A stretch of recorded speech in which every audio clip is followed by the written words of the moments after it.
মেজমারকে নিয়ে অনেক গত 8 দিন ধরে মানে গত বৃহস্পতিবার 17 জুলাই থেকে চলছে অনেক রকম ভিডিও করা, অনেক রকম কথা। আমি একটা ভিডিও করিনি, not a single video. In fact ওনার যখন পম্পি ইস্যুতে দিয়েছিল কমিউনিটি পোস্টে যে মাকে হসপিটালাইজ করতে হলো, মার জন্য প্রে করো, এটা বুধবার রাত্রি দিয়েছিল। সবই দেখেছি, প্রত্যেকটা ভিডিও দেখেছি। পম্পির এর আগে কলকাতা যাওয়া, মেশামশাইয়ের বার্থডে ফুল দেখেছি। মেশামশাইয়ের বার্থডেতে আমি হ্যাপি বার্থডে উইশ করেছিলাম। তারপর এই মেজমার মানে পম্পির শাশুড়ি মার হেলথ যখন অসুস্থ মানুষকে নিয়ে কন্ট্রোভার্সি করতে ইচ্ছা করেনি, আমি করিনি। তারপর 3 দিন পরে দেখলাম উনি ফিরে এসেছেন, কিন্তু ওনার শরীরে দুর্বলতাটা বোঝা যাচ্ছে। এখন স্বাভাবিক, এটা অসুস্থ থেকে উঠেছে। কিসের থেকে হয়েছে এক্স্যাক্টলি ওখানে ডাক্তাররা বলতে পারিনি।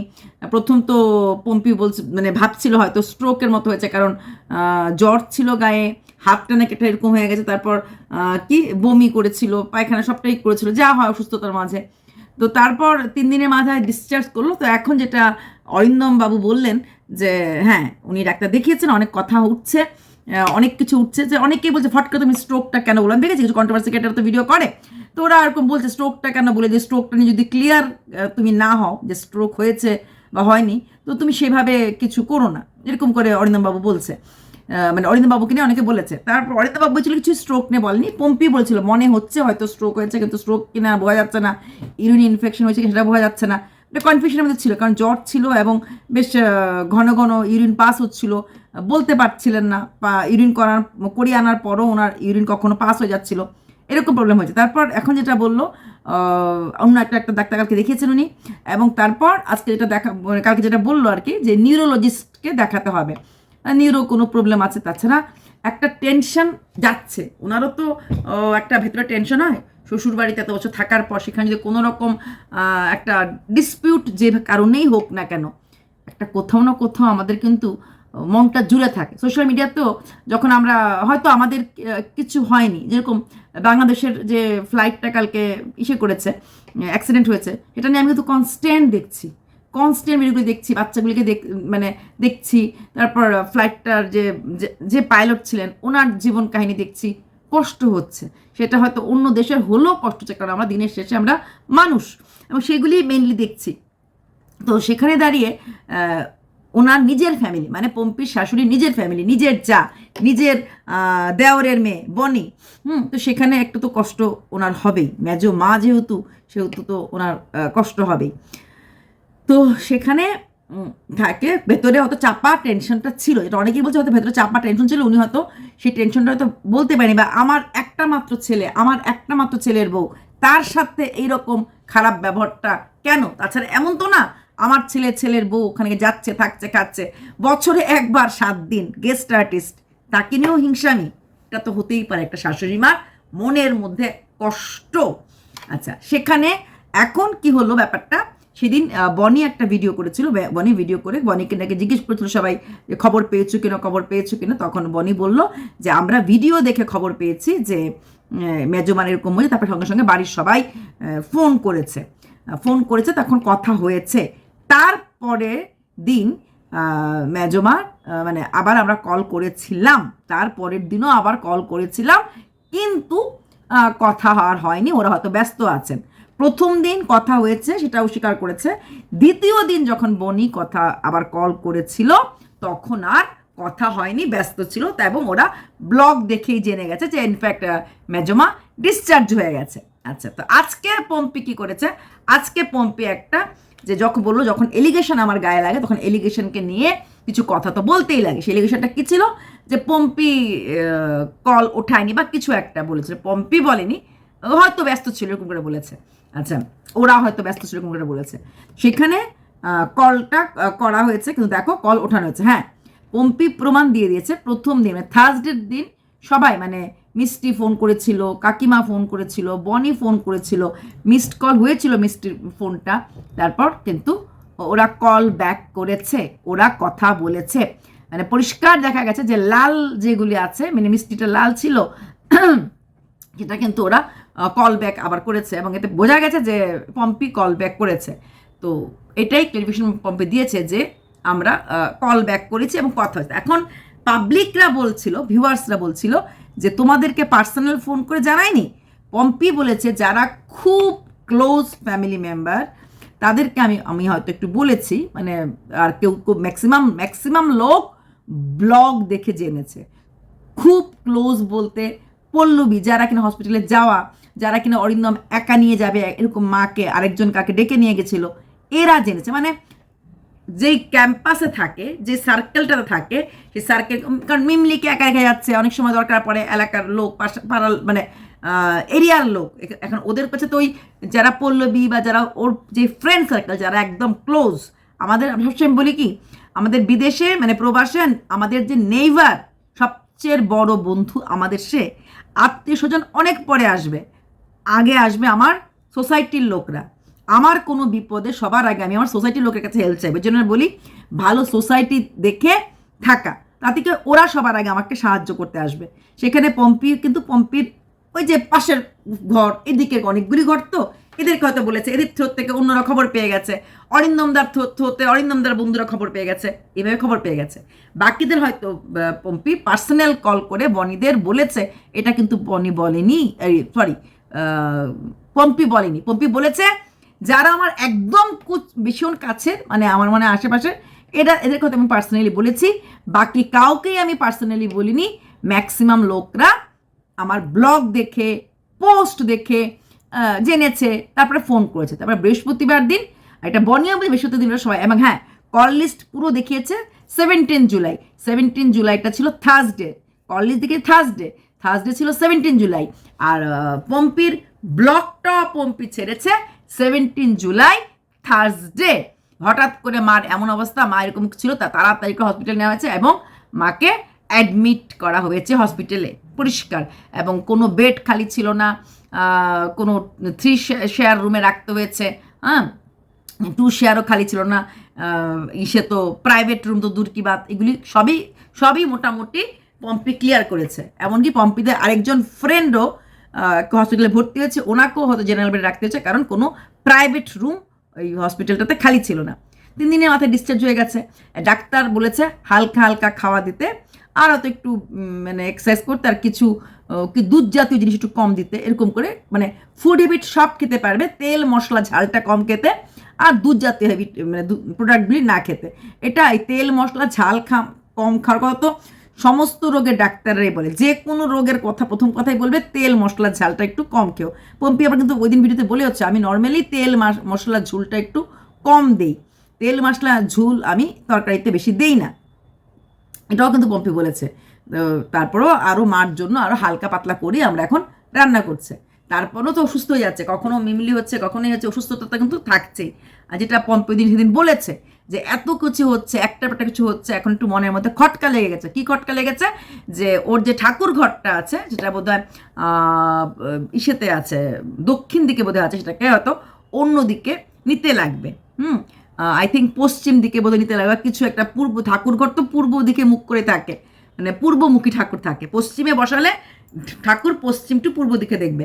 এটা নিয়ে ওরা ওই দিন আরবান কোম্পানির লোককে ডেকেছিল, কারণ একটা বলে একটার পর একটা হচ্ছে, কেন হচ্ছে তার জন্য কিন্তু পম্পি ডেকেছে, কি বলে আরবান কোম্পানি ডেকেছে। এবং পম্পি এটা বলছে যে সবসময় আমি এখানে আমার এই ঠাকুর রেখেছিলাম, যে আমি যখন বেরোবো আমি আমার মানে দরজাটা খুলেই আমি ঠাকুর দেখবো, আবার যখন আমি বেরোবার আগেও আমি ঠাকুরকে প্রণাম করে বেরোবো, মানে একদম দরজার ফেস টু ফেস রাখা হয়, যাতে ঢুকার সময় ঠাকুর দেখা যায়, ঘর থেকে বেরোবার সময় ঠাকুর দেখা যায়। কিন্তু এখন সেই জায়গাটা জ্যোতিষও বলেছে এবং অন্যরাও অনেকে বলছে দক্ষিণ দিকে ঠাকুর রাখতে নেই, ঠাকুরের জায়গাটা চেঞ্জ করতে দেবে, কারণ একটার পর একটা তোর বিপদ যাচ্ছে, তার জন্য চেঞ্জ করবে। তাই এতদিন ধরে আমি তো সব ভিডিও দেখিনি যে তা না, কিন্তু ভিডিও করিনি।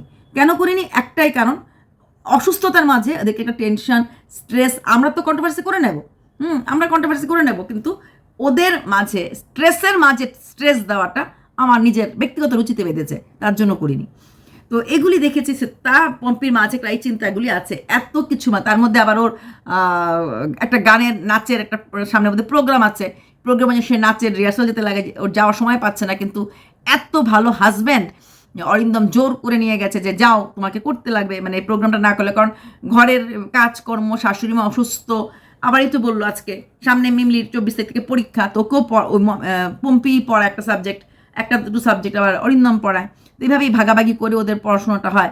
তো সেখানে দাঁড়িয়ে ওর পক্ষে রিহার্সেলে রোজ দিন, যদিও রোজ দিন রিহার্সেল না, সপ্তাহে বোধহয় 2 দিন রিহার্সেল, সেই রিহার্সেলটাতেও যে যাওয়া সেইটুকুন সময়ও ওর কাছে হচ্ছে না। কারণ ঘরে অসুস্থ মানুষ থাকলে তাকে নিয়ে ডাক্তারের কাছে যাওয়া, রিপোর্ট আনা, তার থেকে বড় কথা ডাক্তার দেখাতে ভয় লাগে না, যখন টেস্টগুলি করায় তখন ভয় লাগে না, যখন রিপোর্ট আনতে যায় তখন ভিতরটা জানি কেমন করতে থাকে। যেটা পম্পি বলল ইইজি বোধহয় করতে লাগবে, হ্যাঁ ইইজি করতে লাগবে। এটা ওই ব্রেনের যে নার্ভগুলি আছে ওই সারা মাথাতে এমন এমন এমন এমন করে আঠা আঠা আঠা আঠা ক্লিপ ক্লিপ লাগিয়ে সেরে এটাকে ইইজি বলে। ভেতরের নার্ভগুলি দেখে কোনো নার্ভ কোনো ফাংশনালি কম আছে কিনা। তো নিউরো ডাক্তার তো দেখাবেই, এর আগেও ডাক্তার ওকে মাথাকে ইইজি করতে বলে দেওয়া হয়েছে। মানে ওনার নার্ভের উপরে প্রেশার পড়ছে, নার্ভের উপর অনেক কারণে হতে পারে, ভেতরের চাপা প্রেশার থেকেও কিন্তু আমাদের মানে মনের প্রেশার থেকেও অনেক হতে পারে। আফটারঅল বয়স হয়েছে, তো বয়স হয়েছে। তবে হ্যাঁ জ্বর ছিল, ইউরিন বারবার পাস হচ্ছিল, তো ইউরিন পাস হওয়া জ্বর থাকা সেটা অন্য কারণ হতে পারে, ইনফেকশন হতে পারে।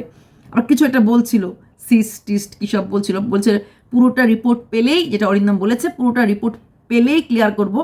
অর্ধেক অর্ধেক বললে পরে লোক বসে যায়, অর্ধেক অর্ধেক করবে। আমি দেখেছি এরকম, হ্যাঁ স্ট্রোক হয়নি তাহলে তোমরা কেন বললে, হয়তো এরকম হয়েছে তেন হচ্ছে, যেটা ফুল ফ্লেজের জানবে না, মানুষকে এরকম সোশ্যাল মিডিয়াতে এইভাবে খবর দেবে না, এরকম অনেক কিছু, অনেক ভিডিও নেমে যায়। ঠুসঠাস ভিডিও নামাতে কতক্ষণ লাগে, আমরা ভাবি না ভিডিও নামার সময় তার বাড়ির লোকদের মানসিক অবস্থা কীরকম আছে। আমাদের চিন্তা শুধুমাত্র আমাদের নিজেদের কামিয়াবটা নিয়ে। তো এটা বলতে লাস্টে যেটা অরিন্দম বাবু ছিল আমার খুব ভালো লেগেছে, গল্পটা খুব ভালো লেগেছে।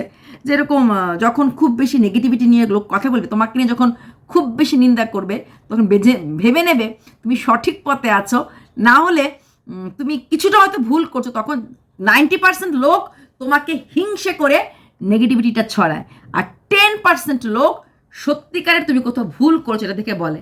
সে 10% লোকের থেকে জেনে নেবে তোমার ভুলটা আসলে কোথায়, ফিডব্যাকটা নিয়ে নেবে। হ্যাঁ বনি বলেছে কথা হয়েছে ব্লগ দেখার পর, জেনে গেছি, ঠিক আছে, তারপর আর কথা হয়নি, এটা বললেই হতো। এইখানেও থামেনি, ও আবার সেকেন্ড লাইন অ্যাড করলো, তারপরের দিনও ফোন করেছিলাম কিন্তু ব্যস্ত ছিল হয়তো, আর ওরা আর ফোন মানে কল ব্যাক করেনি। আমরাও ব্লগে দেখে নিলাম মোটামুটি মানে ভালো আছে, তাই আর ব্যস্ত আছে তো তাই ডিস্টার্ব করলাম না। তাহলে যদি ব্যস্ত আছে ডিস্টার্ব, এই যে সেকেন্ড লাইনটা বলে একটা নেগেটিভিটি ছেড়ে দিল। পম্পি একবারও বলেনি যে আমি এই সেন বাড়িকে ফোন করে খবর দিয়েছি, একবারও কিন্তু পম্পি বলেনি, কোথাও বলেনি। বলেছে আমি আমার খুব কাছের লোকদের ফোন করে খবর দিয়েছি, আর most of the people, maximum লোক ব্লগ থেকে জেনেছে। এখন পম্পির জীবনে কাছের লোকের মধ্যে সেনবাড়ির এই লোকগুলির নাম আছে কি না এটা আমরা সবাই মোটামুটি এখন বুঝতে পেরেছি। এই লোকগুলির নাম তো থাকবে না, ওরা ব্লগ দেখে ফোন করলে ওদের কথা উত্তর দেবে। কিন্তু বনি আবার পরের দিন খবর নেওয়া, খুব বেশি বনির সাথে আঁটো মাখামাখি না করাটাই উচিত বলে আমারও মনে হয়। এটা কিন্তু পম্পির শাশুড়িও বলেছে, আমার কাছে যদি বড় হতো আমি বলতাম ফট করে সবাইকে আপন করে নেওয়া, ফট করে সবার সাথে অস্বাভাবিক মেশাটা যেন না করে, একটু দূরত্ব রেখে যেন সবার সাথে মেলামেশা করে। এটা কিন্তু শাশুড়ি মার কথা ছিল, প্রথম দিন খবর নিয়েছে, বলেছে সবার সাথে কথা হয়ে গেছে, ইটস ওকে, এমন হয়েছে। সেকেন্ড দিন ব্লগ দিয়েছে, তারপরে যদি ফোন উত্তর নাও দিয়ে থাকে, এটা বলার কিছু, থার্ড দিন তো উনি ঘরে চলেই এসেছেন, তাহলে এটা না বলার কিছু ছিল না। এই লাইনটা সোশ্যাল মিডিয়াতে এই লাইনটা না বললে হবে। ঠিক আছে এখন তো ব্যস্ত আছে, আমরা আবার কালকে পরশু আবার ট্রাই করবো আর কথা। তারপর তার উনি বাড়িতে চলে আসলে পরে কিন্তু লোকে আর জিজ্ঞেস করলো, নাহলে তোমরা কি রোজ কথা বলো, রোজ না, জিজ্ঞেস করলো নাহলে। হ্যাঁ তারপরে বললেই হতো যে বাড়ি চলে এসেছে, এখন আর কী কথা হবে, এখন তো সব হয়ে গেছে। বাড়ি চলে আসার পর তো নিশ্চয়ই ওর শাশুড়ি মার ফোনটাও শাশুড়ি মার কাছে থাকবে। তো ওরা যদি ওদের ডাইরেক্ট ওদের মেজমাকে ফোন করে, মেজমা ডাইরেক্ট উত্তর দেবে। মেজমাকে যদি ফোন করে সে পুরো পরিবার, বিশেষ করে বনির মা তো ফোন করতেই পারে, উনিও বয়স্ক মানুষ, মানে যা, হ্যাঁ বয়স্ক মানুষ মানে এই লেভেলে না, এটা তো নেক্সট জেনারেশন, উনিও যাকে এক বাড়িতে 2 যা মাত্র আছে এই বাড়িতে, আমি নর্মালি লাইফে বলছি না, এই 2 যা আছে, তো কিন্তু বললেই পারে যে হ্যাঁ আমার মার সাথে মেজমার কথা হয়ে গেছে, কথা হয়তো হচ্ছেও, সেইটাকে পয়েন্ট আউট করে পম্পির গায়ে আবার ছিটানো মনে হয়। হ্যাঁ, পম্পি তোমাদের ফোন করেনি, তোমরা ব্লগ থেকে জেনেছো, এইখানটাতে আমি 101% শিওর জেনেছো। বাট তারপর সেদিন যারা যারা মিসড কল করা হয়েছিল পম্পি তাদেরকে কল ব্যাক করেছে, কিন্তু লাস্টলি বোধহয় বনি একটা কল করেছিল, সেই দুটো কল মিসড কল গেছে। কিন্তু এই লাইনটা যদি না বলতো না, তাহলে হয়তো অশান্তিটা একটু কম হতো, একটু মনোমালিন্যটা কম হতো, সেটা তো করে না। ও সমস্ত অশান্তি, সমস্ত মনোমালিন্য একদম আরামসে রেখে দেয় যে হ্যাঁ আমরা করছি মনোমালিন্য, আমরা মনোমালিন্য চলতে থাকবে। এগুলি তো ভুল কাজ, তাই না? মনোমালিন্য ধরে রাখা বা চালিয়ে যাওয়াটা খুবই মানে বোকামির কাজ। তো সেইখান থেকে কিন্তু নিজেকে সরাতে লাগে। আর বনি বারবার এসব করে না একদম গিট লাগিয়ে ফেলে জীবনটাতে। এই লাইনটা, সেকেন্ড লাইনটা না বললে হতো। আর অরিন্দম কি সুন্দর করে বলে দিল, যখন মানুষ খুব নেগেটিভিটি ছড়ায় তার মানে তার জীবন সঠিক পথে চলছে, কারণ ওদের নিজের পরিবারের মেম্বারদের মধ্যে আর ওদেরকে এখন ওরা ধরছে না। অবশ্যই বাড়ির, অবশ্যই সব কিছু, কিন্তু যেই মানুষগুলি অন ক্যামেরায় এসে অপমান করতে পারে, পম্পি এইবার বোলপুরে গেছে, অনেক কাজ করেছে, বার্থডে পার্টি দারুণ করে বাবার করা হয়েছে, বোলপুরের প্রচুর লোককে নেমন্তন্ন করা হয়েছিল। পম্পি ওই বাহাদুরদের সাথে গিয়ে সেখানে কিছু ছোটো বাচ্চাদেরকে বই, তারপরে খাওয়ার, একদিনের জন্য খাবার দাও ওদেরকে, হ্যাঁ, তারপর ওদেরকে ড্রয়িং পেন্সিল, যেটা হয় আমরা দিই, স্কেচ পেন, মানে কালার পেন্সিল, ড্রয়িং পেন্সিল, এরকম কপিস, এরকম প্রচুর দান করেছে। তাহলে এত কিছু যখন পম্পি করতে পেরেছে, পম্পি কিন্তু এবার কলকাতা থাকেনি, পুরোটা সময় বোলপুরে ছিল, বেশিক্ষণ তো থাকেনি। বাবার জন্মদিনের দিন গিয়ে পৌঁছেছে, পরের দিন বড় পার্টি, তার পরের দিনেই ওই খাবারটা খাইয়েছে, মানে ওই যে ওদের বাহাদুরদের এরিয়ার কিছু বাচ্চাদেরকে খাওয়ানো, অনেক দিনের ওর ইচ্ছা ছিল, ইচ্ছেটা পূরণ করেছে। তারপর সেখানে খাবার কিনতে গিয়ে এক জায়গায় দাঁড়িয়ে পড়েছিল, যেখানে মানে আমাদের যেটাকে বলা হয় শ্মশান ভূমি, সেখানে দাঁড়িয়ে পড়েছিল। কি সুন্দর করে ওখানে দাঁড়িয়ে সেরে বলেছে, বুকটা হঠাৎ করে কেঁপে উঠলো, এখানেই মাকে রেখে গেছি, এইখানে মাকে রেখে গেছি, মাকে নিয়ে এখানেই আসা হয়েছিল। ওই জায়গাটা, ওই ঘাটা ওর এখনো শুকোতে পারেনি। আর সেইখানে দাঁড়িয়ে যখন পম্পির মৃত মার মৃত্যুবার্ষিকী নিয়েও যখন কথা হয়, তখন কি চুপ থাকা যায় না? থাকাটা উচিত, কোনোটাই উচিত না। ভৌমিক আঙ্কেলের মতো একটা মানুষ যে কিনা কারোর সাথে পাচ্ছে কোনো দিকে নেই, তাকে নিয়েও কি কোনো কিছু বলা যায়? বলা যায় না। কিন্তু এখানে সেটাও বলার চেষ্টা করা হয়েছে, তাই তো? তো এগুলি না মেনে কখনোই মানে উপায় নেই যে ওদের মাঝে একটা খোঁচাখুচি আছে। আর যেটা বলেছে হিংসে, মানে তুমি সহি পাতে আছো তাই তোমাকে নেগেটিভ শোনা যাচ্ছে, এই কথাটা কিন্তু অরিন্দম একটু ওই দিককে ঠেস দিয়েই বলতে বাধ্য হয়েছে। কারণ কিছু কিছু কথা এই সময় ক্রুশিয়াল পিরিয়ডে ওদের উপরে ঝড় চলছে, তার মাঝেও বলতে লাগলো। সেকেন্ড দিনও কল করেছিলাম, কিন্তু ওরা কল ব্যাক করেনি, বোধহয় ব্যস্ত আছে। এটা না বললে হতো না? মেজমা ভালো হয়ে যাক, আমরা চিন্তা করছিলাম, আশা করছি ভালো যাবে, এটা বললে হতো। কিন্তু ওই লাইনটা বলে একটুখানি কোনোভাবে যদি বৌদিকে একটুখানি ছোট করা যায় না, বৌদিকে ছোট করতে করতে করতে করতে তুমিই ছোট হয়ে যাচ্ছ, প্রতিমুখ ছুটে যাচ্ছ সব দিক। তারপরে বলবে নিতে পারি না, নিতে পারছি না, নিজেই করছো। আরে বৌদি তো তাও শ্বশুরবাড়ি নিয়ে তোমাদেরকে নিয়ে থেকেছে, যেদিকে তাকাও তো, যেদিকে তাকাও। বাচ্চাটা হওয়ার পর কদিন গিয়েছিলে শ্বশুরবাড়িতে? 2 মাস, 2.5 মাস, 3 মাস হলে পরে কিন্তু মানুষ গিয়ে শ্বশুরবাড়িতে মাঝখানে থাকে, তারপরে না আবার এসে মার কাছ থেকে তারপরে না অন্নপ্রাশন দিয়ে চলে যায় যেখানে স্বামী থাকে। সেটাই আমরা সবাই করেছি। সেখানে তুমি আজকে 2 মাসের উপরে হয়ে গেছে বাচ্চাটা, তাই তো? তা তুমি কদিন গেছো? বা 1-2 দিনের জন্য যাওয়া যায় না? 7 দিন গিয়ে থাকা যায় না? বাচ্চাটা ঠাম্মার একটু ইচ্ছা করে না বাচ্চাটাকে কোলে নেওয়ার? শুধু মা মা মা আর প্রোটিন শেক খাওয়া। একদম পুরো পরিবারের মধ্যে একটা বিশাল ঝঞ্ঝাল, ভীষণ ঝগড়ার কারণটাই হলো এই বর্ণিতা। চলো।